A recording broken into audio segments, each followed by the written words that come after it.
Halo teman-teman, selamat datang lagi di podcast Kakang Q.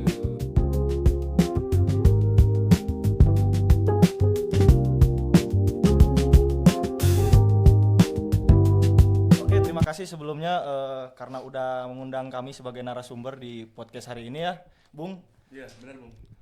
Masih banyak nelayan yang hidupnya ya kita tahu belum sejahtera. Jadi buat kalian nih yang nonton yang penasaran, langsung aja kita masuk ke pembahasannya pada podcast Kakang Q kali ini.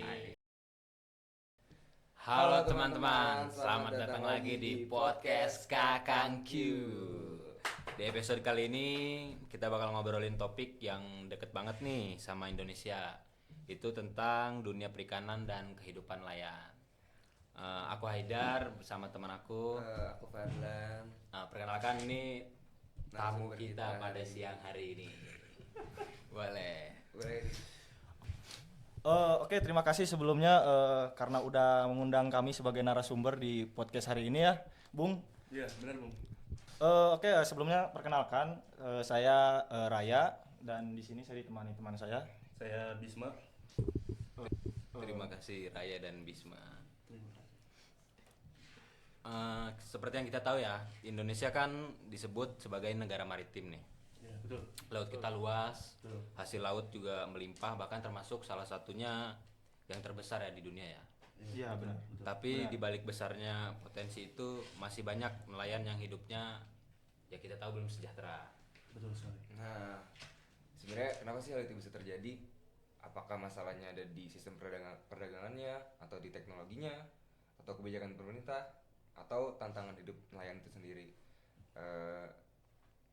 Jadi kita hari ini akan bahas masalah itulah. Menarik ya Bung.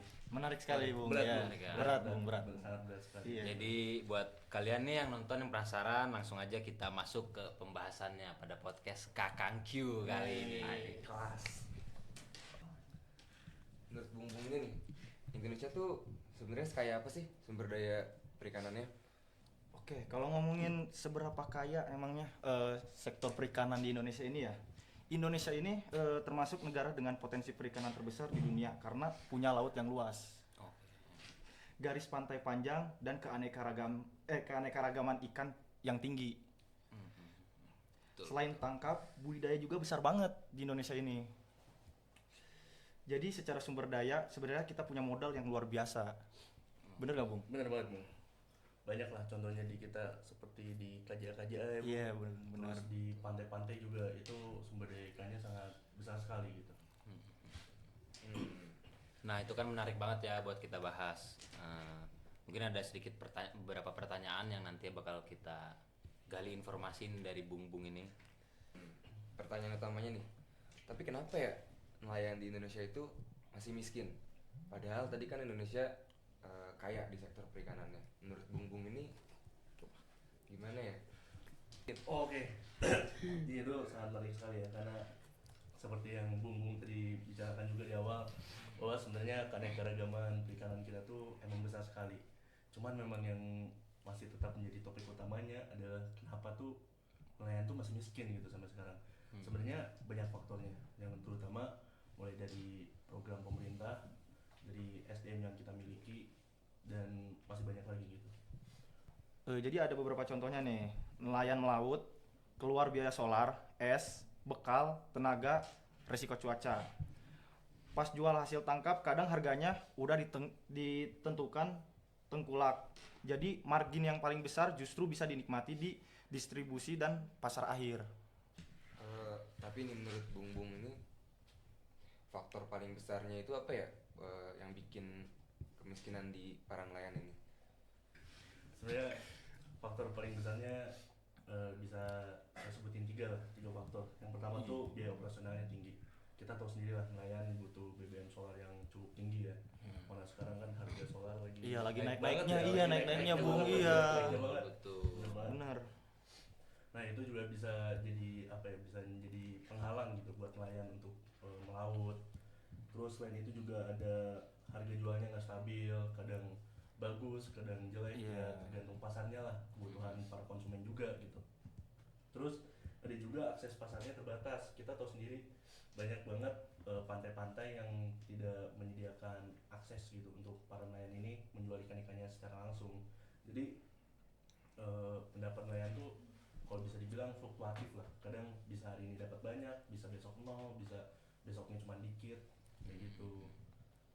Tergantung cuaca. Bahas-bahas Iya. tengkulak tadi, emang tengkulak nih selalu jahat ya? Silakan mungkin.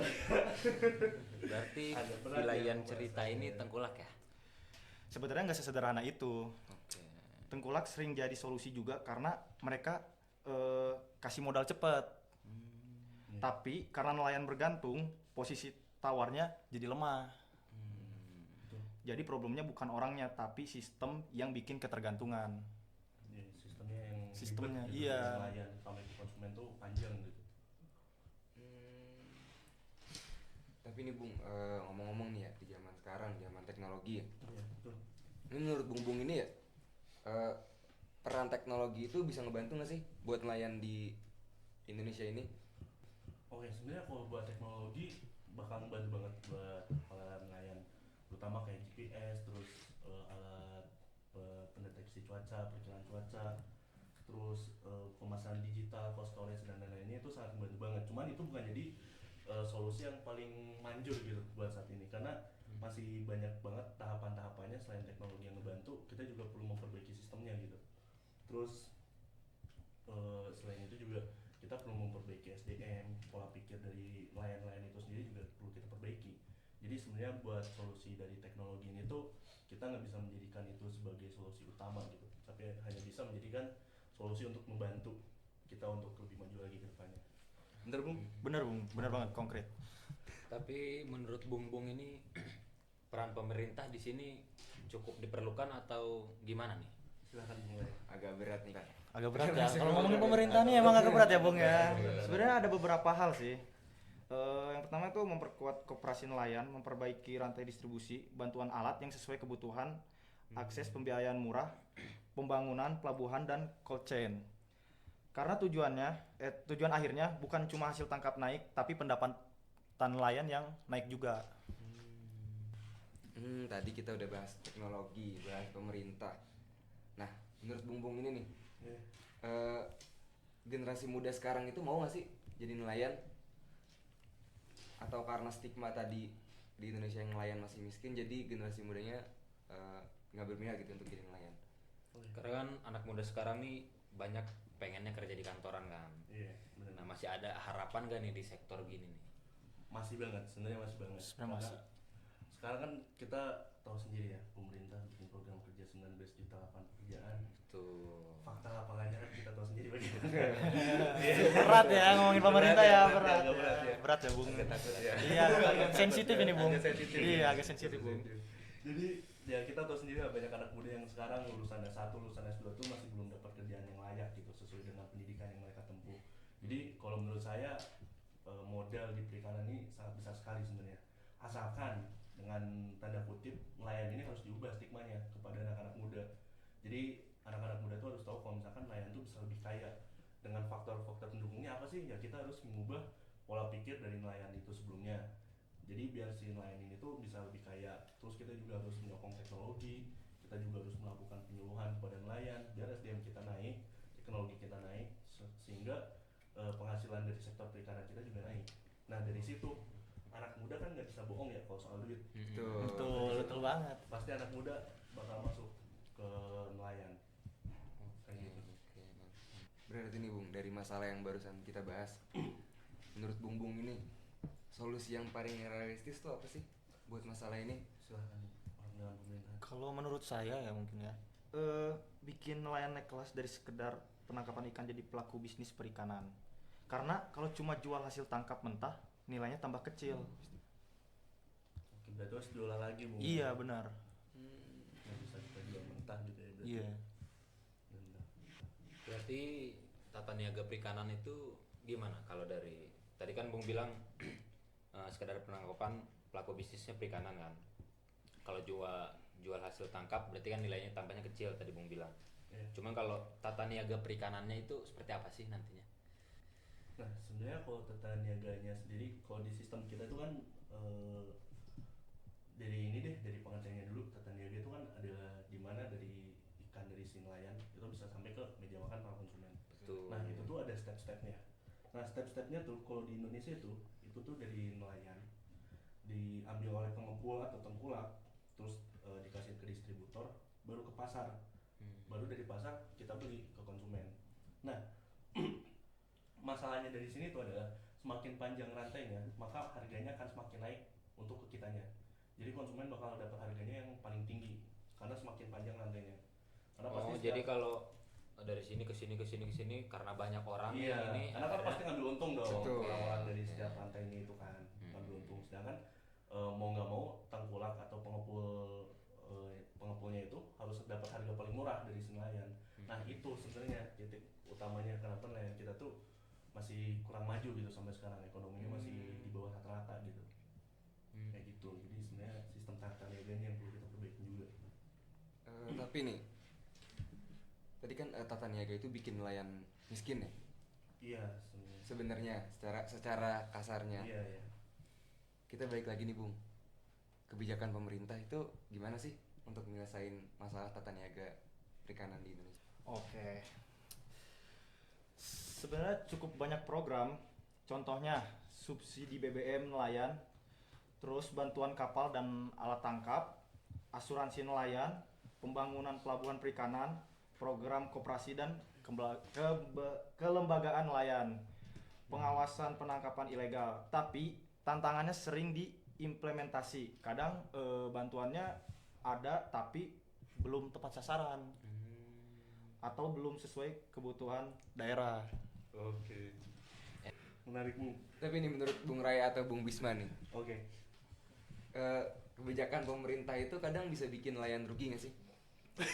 Atau dari solusi-solusi yang dikasih dari Bung Raya tadi, masalah pemerintah udah subsidi udah apa, tapi ada nggak sih kebijakan pemerintah itu yang bikin nelayan rugi? Menurut saya sih belum tentu ya. Kadang ada kebijakan yang tujuannya bagus buat lingkungan atau keberlanjutan, tapi dalam jangka pendek nelayan merasa berat. Contohnya pembatasan alat tangkap atau penertiban wilayah tangkap. Jadi tantangannya itu menyeimbangkan antara ekonomi nelayan hari ini dan keberlanjutan sumber daya buat masa depan. Berat ya Bung ya? Iya berat, Jadi berat, jadi nelayan Indonesia berat ya? Apalagi kita Berarti WNI, kalau- Bung. Apalagi Kalau Bung Raya nanti jadi misalnya jadi Menteri Kelautan deh sehari, Ini pertanyaan terakhir lah. pertanyaan terakhir lah, apa nih yang bakal Bung Berat Roni ya, lakukan? pembahasan Iya. masa depan ya, Silakan, masa Bung. depan Iya, ya. Iya. Pertanyaan dari member ya? Dari member ya? Oh, oke. Pertanyaan terakhir nih.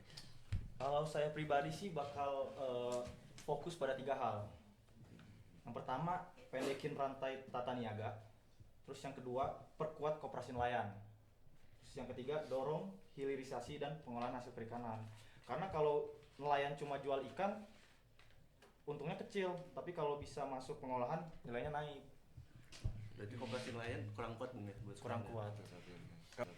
Kalau dari Bung Bisma, kira-kira nih kalau jadi menteri nih, Gimana nih, Menteri Bung? Perikanan Bung Bisma akan melakukan apa nih? Saya sepakat apa yang dikatakan oleh Bung Raya tadi. Oh, Sepakat. sepakat memang lagi Sehati musim. emang ya. Sepakat lagi musim. Bener kata Bung Raya tadi ya, kita harus memperbaiki sistem tata niaganya lah. Karena tadi kan itu titik dimana nelayan tuh bisa menjadi miskin gitu di Indonesia ini. Terus saya juga bakal memperkuat sistem keuangan di nelayan, seperti contohnya tadi memperkuat koperasi bagi para nelayan, terus membasmi para tengkulak yang licik lah gitu, nelayan yang merugikan nelayan. Iya, Benar, benar. Benar, Bung. Benar, Bung. Karena faktanya di lapangan banyak banget tengkulak ataupun pengepul itu dia yang bermain kotor gitu ke nelayan tuh, sehingga nelayan ya mau nggak mau juga tetap butuh buat makan kan, buat Iya, jadi benar, Bung. nelayan juga tetap dijual. Tenggelamkan ya Bung ya? Tenggelamkan, Bung. Tenggelamkan. Ledakan. Akhirnya udah nggak kerasa, tiba-tiba kita udah banyak pertanyaan banget nih dari yang dari tadi kita udah bahas. Dari Mas Ya, Redar, mungkin banyak terima kasih kita ucapin ya buat buat Bung ini, Bung Raya, Bung Bisma, ilmu-ilmunya. mantep banget ya. Kita dapat pengalaman, yang nonton Iya. juga mungkin dapat pengalaman pengalaman yang baru ya. Terima kasih. Insight baru lagi, dapat pengetahuan baru lagi. Iya betul, mohon maaf juga dari kita Iya, ya iya, kalau ada misalnya ada kurangnya. iya ada kurangnya karena yang sempurna kan cuma milik Allah ya. Iya, benar. Betul. Betul sekali, sepakat. Semua materi kan milik Allah ya. Iya, benar. Sepakat.